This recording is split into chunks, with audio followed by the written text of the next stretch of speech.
It was a quiet August evening in 1992 when something unimaginable happened in the small town of Appleton, Wisconsin.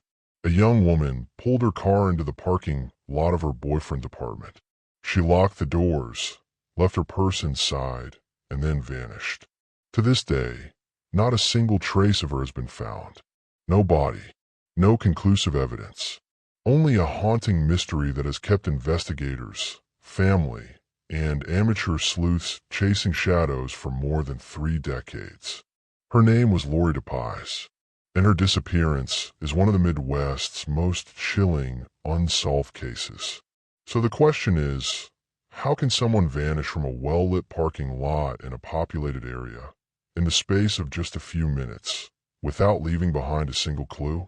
Tonight, we're retracing the steps of that night, uncovering the suspects, the false confessions, and the letter that promised her body would never be found. We'll dive into the theories, from opportunistic abduction to possible connections with known serial killers. And we'll explore why, after so many years, the trail remains cold. But before we get to the night of her disappearance, we need to understand who Laurie was. Because behind every case file and police report is a life cut short.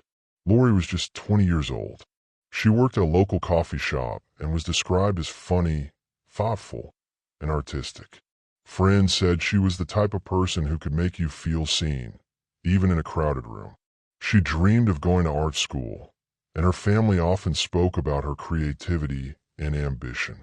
Appleton, Wisconsin in the early 90s wasn't the kind of place where people thought about crime. It was a quiet, working-class town, the kind of community where neighbors left doors unlocked and kids biked home after dark. Which is why Laurie's disappearance hit so hard. It shattered the sense of safety in a place that had always felt untouched by that kind of violence. And yet, on that summer night, something happened in that apartment parking lot that no one has ever been able to explain. August 19th, 1992, Laurie finished her shift at work and drove to see her boyfriend. She arrived around 10 p.m., pulling into the lot outside his apartment building. But she never made it inside. When her boyfriend went to check on her later, her car was still there. Doors locked. Her purse and cigarettes were visible inside. But Laurie was gone. Police were called. And almost immediately, investigators realized something unusual.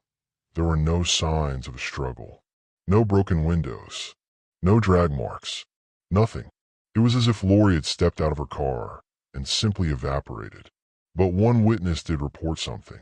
A neighbor claimed to have heard a woman scream around the time Laurie disappeared. And yet, no one saw anything. So what happened between the moment Laurie locked her car and the moment silence swallowed the night? At first, suspicion naturally fell on those closest to Laurie. Her boyfriend was questioned extensively, but there was no evidence tying him to her disappearance. Friends, co-workers, even her ex-boyfriend were all interviewed. Nothing. The case then shifted to the possibility of a stranger abduction. But investigators faced an immediate problem: the total lack of physical evidence. No fingerprints, no blood, no fibers, nothing that pointed to how Laurie had been taken or by whom. That alone made her case incredibly difficult. Investigators were working in a vacuum. Months passed, and then something terrifying arrived in the mail. A handwritten letter. The writer claimed to be Laurie's killer.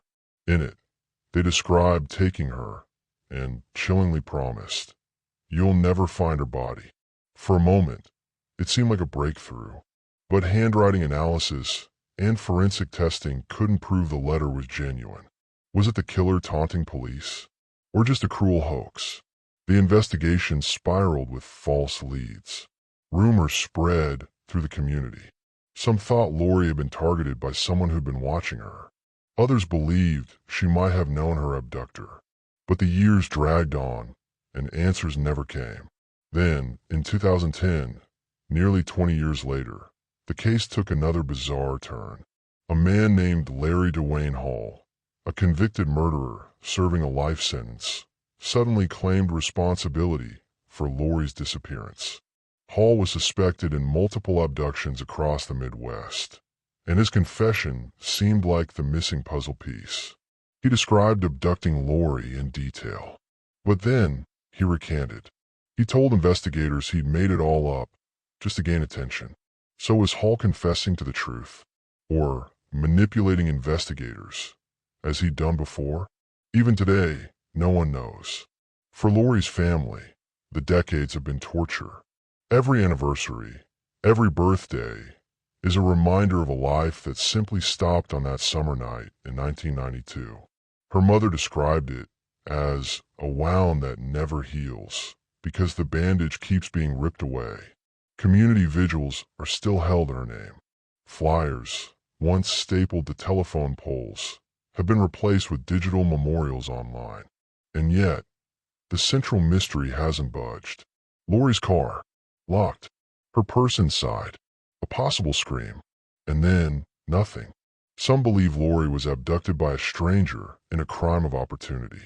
Others think she was targeted by someone she knew, and that the absence of struggle suggests she trusted her abductor. But without evidence, every theory is speculation.